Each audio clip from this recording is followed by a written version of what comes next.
नमस्कार, news room में आप सभी का स्वागत है। जिस तरह इजराइल ने हिजबुल्लाह की कमर तोड़ने के लिए उसके पेजरों और वॉकी टॉकी में विस्फोटक भर दिए थे, उसी तरह भारतीय सुरक्षा बलों ने माओवादियों की रीढ़ तोड़ने के लिए उनके ही संचार उपकरणों को अपना हथियार बना दिया था। फर्क सिर्फ इतना है कि यहां धमाके नहीं हुए, बल्कि चुपचाप ट्रैकर और चिप्स फिट कर दिए गए थे और माओवादी संगठन को इसकी भनक तक नहीं लगी। हम आपको बता दें कि हाल ही में आत्मसमर्पण करने वाले शीर्ष माओवादी नेताओं टकेलपल्ली वासुदेव राव उर्फ अशन्ना और मल्लोजुला वेंकटेश्वर राव उर्फ सोनू से पूछताछ में खुलासा हुआ है कि प्रतिबंधित सीपीआई माओवादी का पूरा संचार और सप्लाई नेटवर्क भारतीय खुफिया एजेंसियों की निगरानी में था। बताया जा रहा है कि ड्रोन से आधुनिक युद्ध की तैयारी कर रहा माओवादी संगठन असल में अपने ही उपकरणों के जरिए बेनकाब होता चला गया और यही उसकी सबसे बड़ी रणनीतिक हार साबित हुई। हम आपको बता दें कि टकेलपल्ली वासुदेव राव उर्फ अशन्ना और मल्लोजुला वेंकटेश्वर राव उर्फ सोनू से हुई पूछताछ की रिपोर्टों से प्रतिबंधित संगठन सीपीआई माओवादी की रणनीतियों और कमजोरियों पर कई अहम खुलासे हुए हैं। इन रिपोर्टों के मुताबिक माओवादियों ने सुरक्षा बलों की रेकी और उन पर हमले के लिए ड्रोन के इस्तेमाल की संभावनाएं टटोलने की कोशिश की थी। हालांकि संगठन बड़ी संख्या में ड्रोन हासिल नहीं कर सका, जिसके चलते ड्रोन युद्ध की उसकी योजना कागजों और सीमित परीक्षणों से आगे नहीं बढ़ पाई। मीडिया रिपोर्टों के मुताबिक पूछताछ में सामने आया है कि दक्षिण बस्तर इलाके में माओवादियों ने ड्रोन के सीमित ट्रायल रन किए थे। उस समय दंडकारण्य स्पेशल जोनल कमेटी के सैन्य खुफिया प्रमुख रहे अशन्ना ने बताया कि इन परीक्षणों का उद्देश्य ड्रोन के जरिए निगरानी, टोही और सुरक्षा बलों की गतिविधियों पर नजर रखने की क्षमता को समझना था। मारे गए people's liberation guerrilla army commander Madvi Hidma और अशन्ना दोनों के ड्रोन परीक्षण में शामिल होने की बात भी सामने आई है।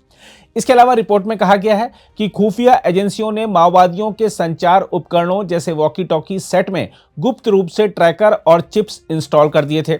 साथ ही माओवादी संगठन को यह संदेह होने लगा था कि उसकी सप्लाई चेन का इस्तेमाल उस पर नजर रखने के लिए किया जा रहा है। सोनू की पूछताछ रिपोर्ट से यह भी पता चला है कि कई शीर्ष नेताओं के मारे जाने से पहले ही माओवादियों का संचार नेटवर्क काफी हद तक भेद दिया गया था। सोनू ने बताया कि बार बार गुप्त अभियानों के उजागर होने के बाद दंडकारण्य की कम्युनिकेशन टीम ने inverter, printer, walkie talkie, laptop, charger, mobile phone और रेडियो जैसे उपकरणों में छिपे ट्रैकर और चिप्स का पता लगाया। ये उपकरण तेलंगाना स्टेट कमेटी क्षेत्र से कुरियर के जरिए अंडरग्राउंड कैडरों तक पहुंचाए गए थे। इसके बाद संगठन ने उपकरणों में छेड़छाड़ की पहचान के लिए व्यवधानों की जांच शुरू की। रिपोर्ट के अनुसार वर्ता शेखर नामक स्पेशल जोनल कमेटी सदस्य और उनकी टीम ट्रैकर पहचानने में काफी दक्ष हो गई थी। तकनीकी विंग पर बढ़ते दबाव और निगरानी कड़ी होने के चलते माओवादियों ने एन्क्रिप्टेड ईमेल सेवाओं, खासकर प्रोटॉन मेल का सहारा लेना शुरू किया ताकि गोपनीयता बनी रहे। रिपोर्ट में यह भी उल्लेख है कि बस्तर क्षेत्र में फिलहाल ना तो गोला बारूद के भंडार हैं और ना ही नकदी के डंप।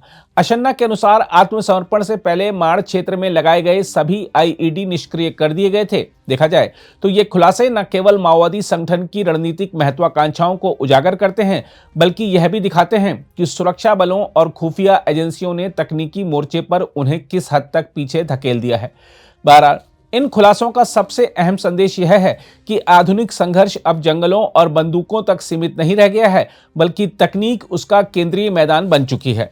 माओवादियों द्वारा ड्रोन जैसे अत्याधुनिक साधनों के इस्तेमाल की कोशिश यह बताती है कि वह भी समय के साथ खुद को नई तकनीक के अनुसार ढालना चाहते थे, लेकिन संसाधनों की कमी, सप्लाई चेन की कमजोरी और सुरक्षा एजेंसियों की तकनीकी बढ़त ने उनकी इन योजनाओं को विफल कर दिया। साथ ही सुरक्षा एजेंसियों द्वारा संचार उपकरणों में ट्रैकर लगाना एक तरफ जहां खुफिया दक्षता का उदाहरण है, वहीं यह भी दिखाता है कि माओवादी संगठन किस हद तक तकनीकी रूप से पिछड़ चुके हैं। जिस संगठन ने कभी जंगलों में समानांतर शासन चलाया, उसे आज सुरक्षा बलों ने दम तोड़ने पर मजबूर कर दिया है। अगर आप भी लेना चाहते हैं देश दुनिया की तमाम जानकारी, तो आज ही सब्सक्राइब करें हमारे चैनल को। साथ ही नीचे दिए बेल आइकन को जरूर दबाएं ताकि हर अपडेट आप तक पहुंच सके।